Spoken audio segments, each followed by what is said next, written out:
Hi, Jim Strider. Welcome back to my teaching series called Tapping into the Powers of the Universe. I said earlier in some of the slides, and even some of my lectures you'll see in some of my videos, the world is fighting over two questions. I want you to imagine that this represents the first spark of life. Everyone is fighting over two questions. Where did it come from? And where did it go when it dies? After my wife died, I started asking people, we cremated her body and we spread her ashes in the ocean, but where did her spirit go? Where did she go when she died? That seems to be what everyone's fighting over. And you're going to see up on YouTube, I'm actually trying to get my own television show called Defending My Faith, where I talk to different people about their faith. I've interviewed Christians and Catholics and Buddhists. You're going to see some powerful videos up there soon. But what I want you to understand is, I believe, I can't prove it, as no one else can prove their theories. I have a theory. I believe that we're all made up of energy. And something, someone created that energy. Something sparked that first piece of life. Now, evolution's done a pretty good job of showing how we got here through the evolutionary process, but no one can tell us precisely where did that first spark of life come from. My theory is that something created that first spark of life, but at that time gave our bodies the power to heal and gave us the laws of the universe, the sun, the earth, water, heat, all types of laws, gravity. Just about everything that we need to survive is right around us in our bodies and in the universe.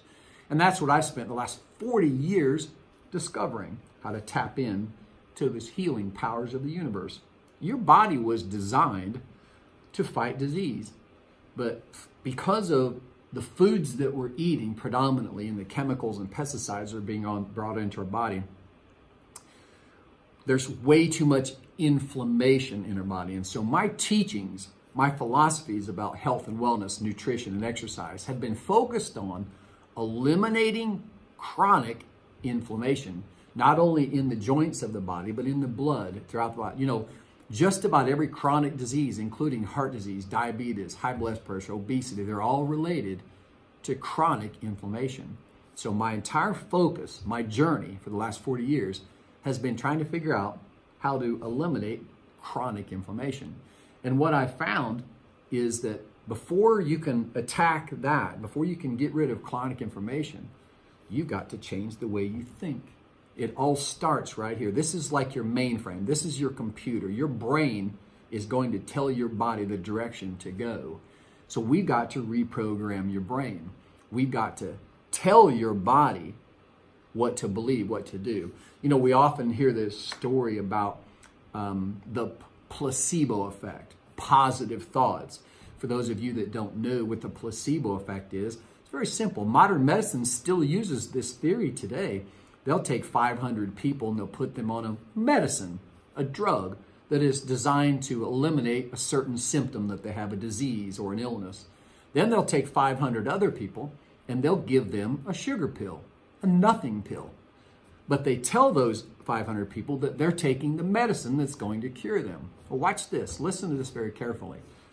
In most cases, over 50% of the people taking that sugar pill got better from their illness, about the same rate as the people who were taking the actual medicine. Now, how can that be? Why? Because the body figured out how to heal itself, because the brain thought it was taking a medicine that was going to heal the body. So the body got better. Why? Because of that positive thought. But we also know negative thoughts actually have the exact opposite effect. Negative thoughts, we now know, can actually damage the cells of the body. Negative thoughts, we now know, can actually cause cells to die prematurely. So what are you telling your cells? The cells of your body are literally waiting on you to speak to them. Every day I tell the cells of my body to be strong, to be warriors, to be healthy, to be confident, to be superior. And you know what? It's worked. In 57 years, I've had a cold twice. I've never had the flu. I've never had a sore throat. I've never really been sick. I had a cold twice. And we're going to talk about that in a little bit. Both times that I got a cold, I was under the most stress in my life. My father had died and my wife had died, and I was not managing that stress properly. And that's why I got sick. So I often tell people, what are you telling the cells of your body? They're literally waiting on you to program them. It all starts in your mind, positive or negative. It's the placebo or the nocebo effect. The nocebo effect is the negative thoughts. What's happening? What are you telling the cells?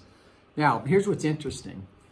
Science now believes that not only can your thoughts affect the cells of your body, but watch this very carefully. Science actually believes now they can prove that your thoughts go somewhere, that they can actually affect the universe. We know that your thoughts can affect the cells of your body. And we know that your thoughts and emotions and feelings can affect people around you. But what if, think about it, what if your thoughts can actually affect the universe? Now is the perfect time to think positive thoughts, think happy thoughts, think positive affirmations. And we're going to talk about that here in a little while, about how to think positive in the laws of attraction so that positive things can happen in your life. Now, you heard me earlier talk about right now, and there has been for a long time, a big push on the laws of attraction and what we call manifestation. In that principle is that if you visualize it, if you can manifest it and you can think about it, that the universe is going to bring it to you. Now, to some degree, I believe that about 20% of that belief process can in fact drive you in the right direction and help things happen in your life. I can't tell the amount of times that in my life I've manifested something, I've thought about it, I've visualized it, and it came to fruition, it happened. But you must apply it. You've got to put a plan in action. You can't just sit on the couch and manifest and visualize something and the universe is just going to give it to you. You know, if you want a better house, you're going to have to put a course of action in to make changes in your life to get that house. If you want a better body, you want to be healthier, you're going to have to come up with a plan of action to help eat better, exercise better, so that you can build that body that you dreamed about. And that's what I'm going to help you with. So yes, you need to manifest it.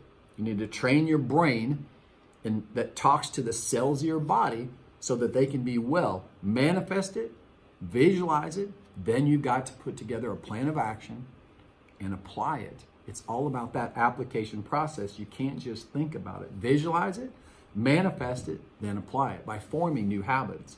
If you want a better body, do like I do. Every single morning, and I've done this for probably well over 40 years, I work out. I want a great body. I'm proud of the body that I've built. I want a great body. I want to feel healthy. I want to be strong. So every morning, religiously, I don't miss a workout. In 40 years, I probably missed 5 workouts. Why? Because that's how bad I want it. So I visualized the body that I wanted. I wanted to be a superior athlete. I came up with a game plan, and I formed new habits and made it happen. Your thoughts control the cells in your body. I talked about it earlier. I've had a cold twice. Both times, I was under severe stress in my life. My father had died 16 years ago, and then my wife died. And you know what's funny? I was telling my friend the other day, I actually told myself I was going to get sick. I told myself, I said, you know what? I haven't slept. I'm under a lot of stress. Everybody around me sick. I'm going to get sick. And I did, because I told myself I was going to get sick. Those are the only 2 times I've been sick in my life. I want to come back to this slide. We're running out of time here, so I want to spend a lot of time on this one. So don't go away. I'm going to take a short break, and then I'm going to come back and start with this slide again, because I think